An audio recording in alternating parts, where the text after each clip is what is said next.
My name is John Passfield, and the title of this reading will be Out West, Video 5, The Reflective Journal.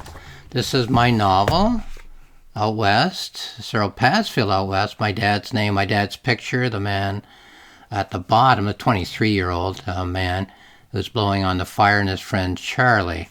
So, in this video I'm going to read from the journal which I wrote as a response to the rough draft of the novel as I was polishing it before I sent it on to my publisher.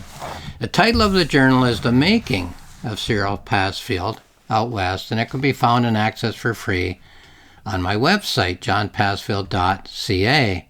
The novel is 42,000 words, and the journal is 72,000 words, so not twice as much, but the reflections on the novel while reading the novel and polishing it led to 72,000 word book. But it's all about life itself, how we respond to life, how we convey that response to life in the novel form, prose novels, poetic novels, great books I've read, and so on. So there's a lot in there.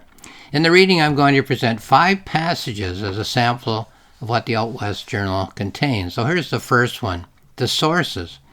There are 3 main sources for this novel. Number 1, in 1932, my dad kept a day-by-day diary of his trip out to Western Canada to work in the harvest of that year.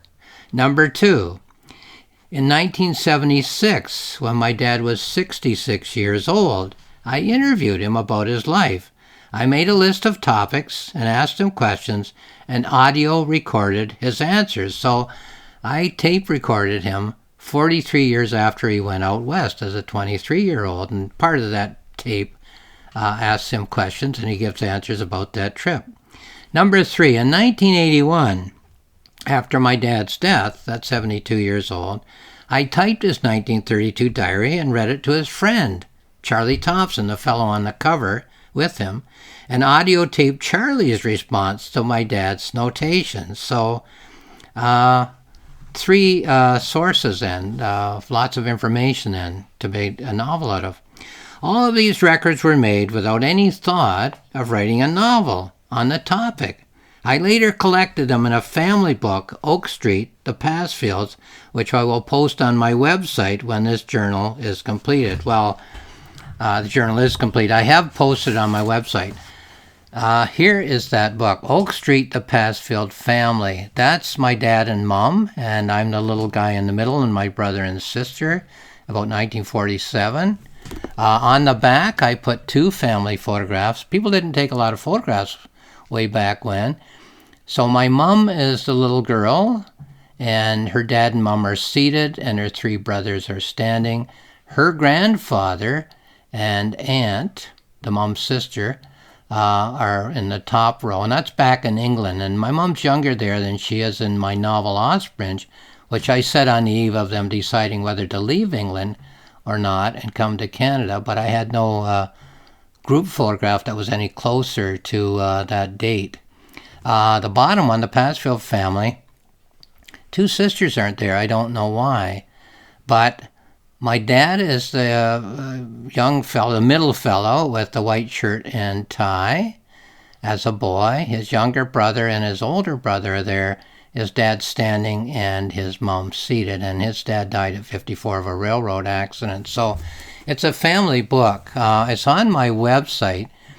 If you access it, it wouldn't be to find out all about my family, I wouldn't think, but many people gather information about their families. You know, you end up with birth certificates, death certificates. If you interview family, you can type that out, and it's a printed record.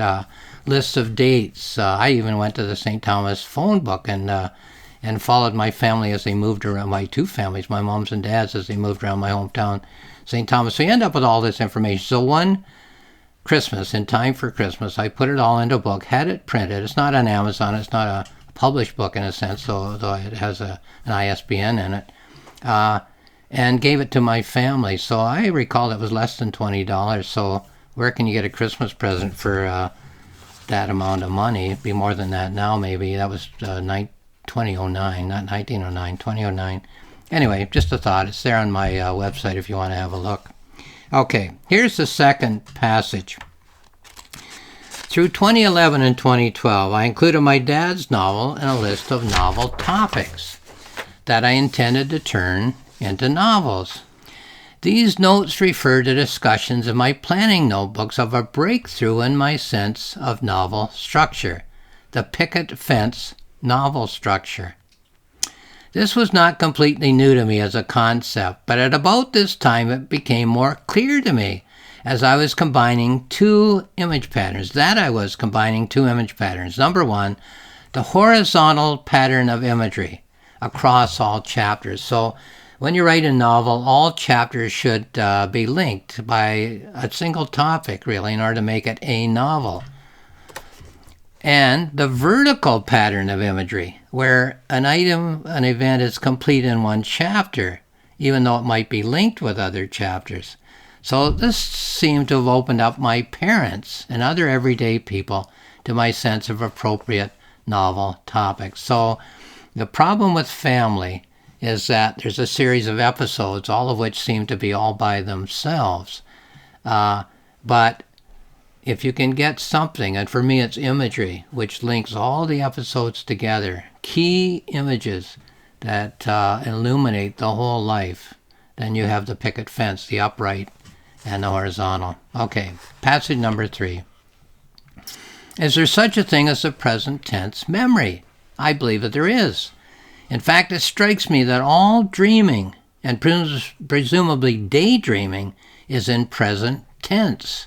And it strikes me that the most powerful memory experiences are just that, experiences, when they are so intense as to be presented to us by our minds as happening in the present tense, just as events happen so dramatically and unexpectedly in actual life, or perhaps are being presented as modified and intensified by an interpretive urge, which is itself dramatic, and which operates in present tense imagery rather than in past tense prose summary. So that's an element in all of my novels, the memory presented in present tense. 4. In November 2017, I wrestled with the novel plan. I have written in this journal about the problem of trying to combine my one sense that a John Passfield novel has a core of 15 chapters with 3 clusters of 5 chapters, and my other sense of the natural structure of the summer of 1932, as recorded in my dad's diary. There's a full discussion of this topic in the planning notebook as I struggled to get a sense of the idea pattern, the myth, the objective correlative of the entire novel.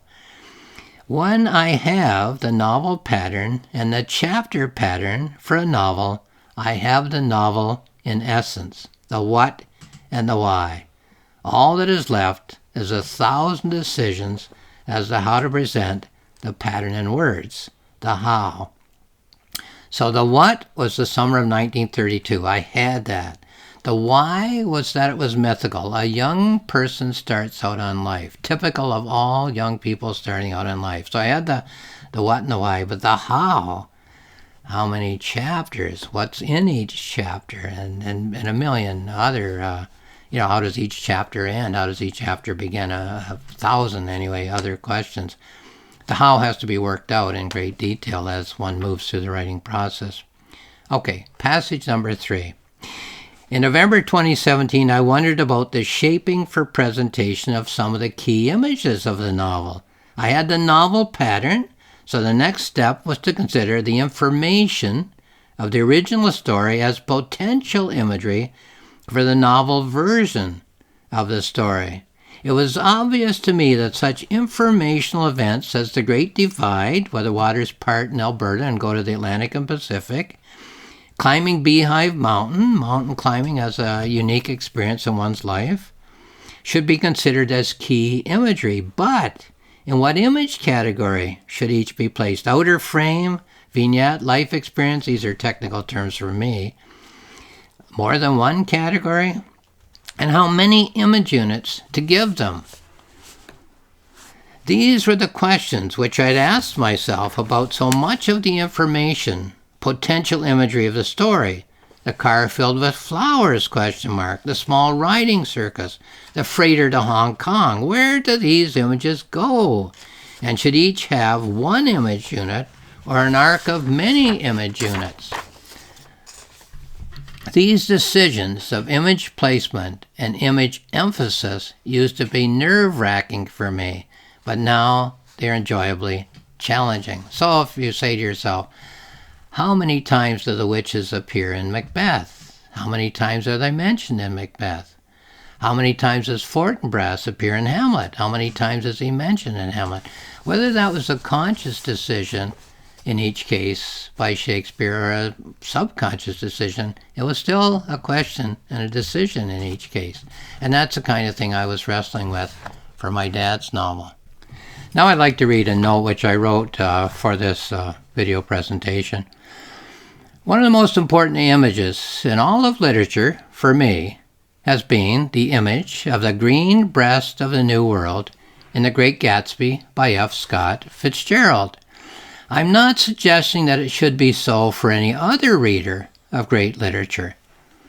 It is simply that the image brought together many other ideas that I had in mind at the time, that it struck me as providing one of those lifetime insights into the workings of the books that I'd been reading. There are many images in The Great Gatsby, but it is essentially a book about a young man and woman who seem to have an ideal life ahead of them, and then time goes by, and the young woman, Daisy, goes on with life without the young man, and the young man, Gatsby, does not go on with life without the young woman. In fact, he clings to the ideal that she represented for him and attempts to win her back again, to restart life at the moment when they sat in the white roadster and made their future plans. So, what does the green breast of the New World image contribute to the ability of the novel The Great Gatsby to generate meaning? Well, it presents a major event in the history of all humankind. The moment when those who had discovered a new physical world paused for a moment and dreamed that all of the unrealized ideals of their own culture could, perhaps, be realized. It is an example of a new image being introduced to a novel which transforms every one of the earlier images in the novel by lifting them up onto another plane of thought. In this case, the story of one man and one woman becomes an idea pattern of every human who has ever lived on the earth, in hope that his or her ideals can be realized in the reality in which they are currently living. At a critical time in my development as a reader of literature, the green breast of the New World image gave me an understanding of the dynamic energy by which imaginative imagery illuminates realistic detail in a work of literary art. So, if you're interested in the lofty concepts and nuts and bolts practicalities of the novel as an art form, the complete Out West Reflective Journal, all 72,000 words of it, can be accessed for free on my website, johnpassfield.ca. And lastly, I'll just say thank you for watching this video.